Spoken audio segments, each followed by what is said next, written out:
Over the last few days, I've been having a whale of a time playing around with this new Chat GPT, which was launched by Open A.I last week. And since its launch, it's had at least 1 million people use it. So, what I want to do is share with you some of the things I've learned so far over the last week. Before I do that, if you're new here, my name is Bybreen Samuels, and I help baby boomers reinvent themselves psychologically, practically, and technically so they can thrive in the third act of life. And in this third act of life, it is powered by technology. And ChatGPT literally has arrived to revolutionize the world of knowledge as we know it. And by doing so, what it gives all of us is our own AI powered assistant. So, what is ChatGPT? Well, it's a language based, it's a conversational bot that actually allows us to gather precise information, answers to questions that we may have. It's like a high powered search engine. Some would argue that it could actually supersede Google. And so just imagine the world's library of knowledge up until about September 2021 has been input into this artificial intelligence laboratory. And through machine learning, all the data that has come in has been analyzed, it's been examined. And when we pose a question, and concision is really going to help us here. So it's about a clear, brief question. Then what happens is we input that, and all of the knowledge that's contained in this database then produces an answer. And as we know, the internet is made up of both good and bad quality data.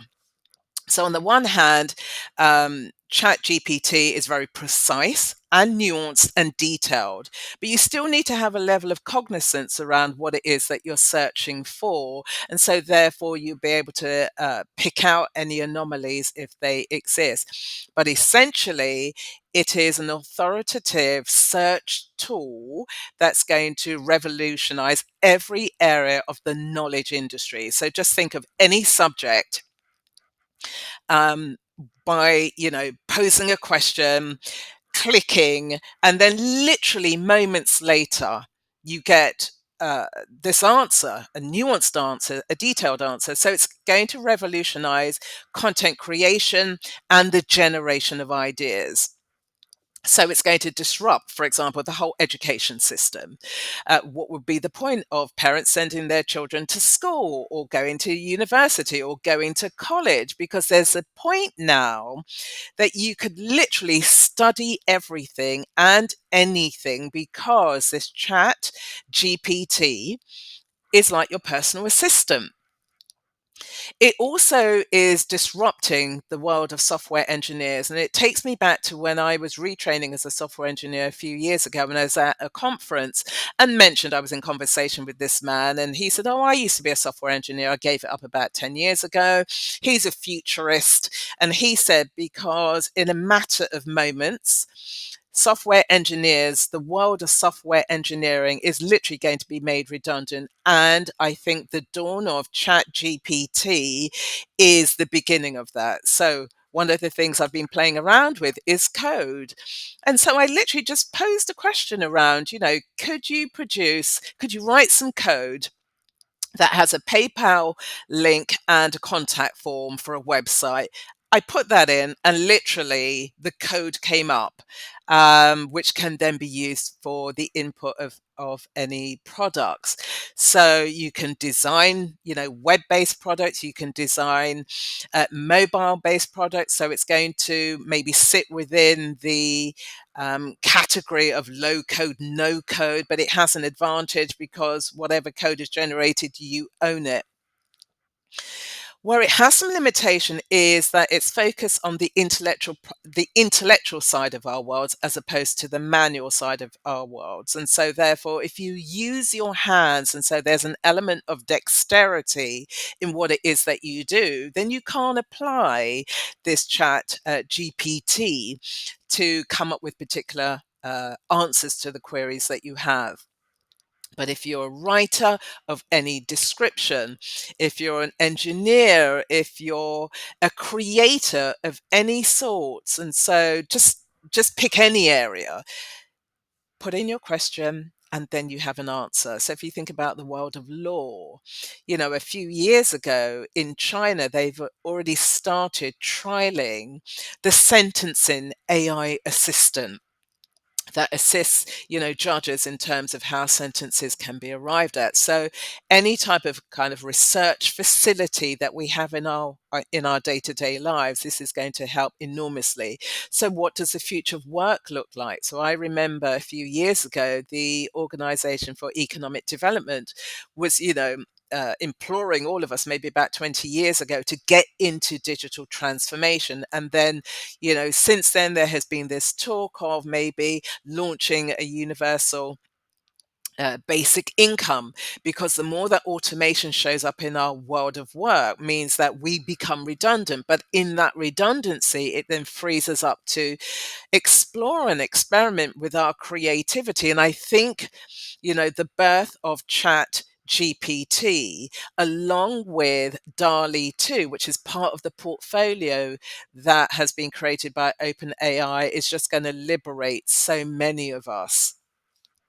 So, what does that actually mean? So, if we think about the future of work as we understand it, because ChatGPT is going to benefit the solopreneur, is going to benefit the creator, and that's literally with every type of creation, and the ideation of ideas and reports. What does that mean? Well, if it's going to help the solopreneur, the entrepreneur, the nonprofit organization, the large enterprise, where does that leave us as individuals? And I think here is the opening for each and every one of us, is to understand what is your unique proposition. Because at the end of the day, with the kind of rapid transformation that's going to be brought on by ChatGPT, means that it's covering all of the bases and more.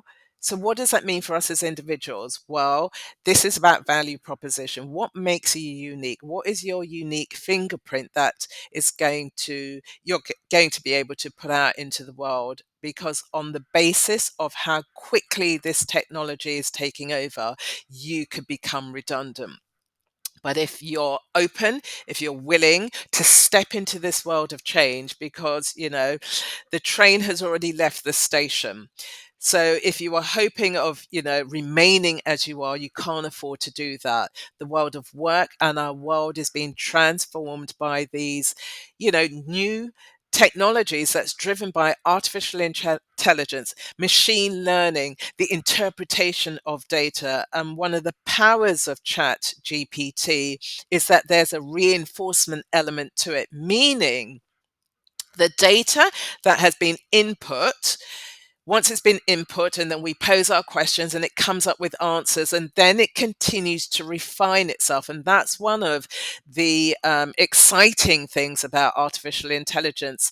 And one of the breathtaking things about it is that it's a self-learning environment. And so it just gets better and better and better the more that we use it.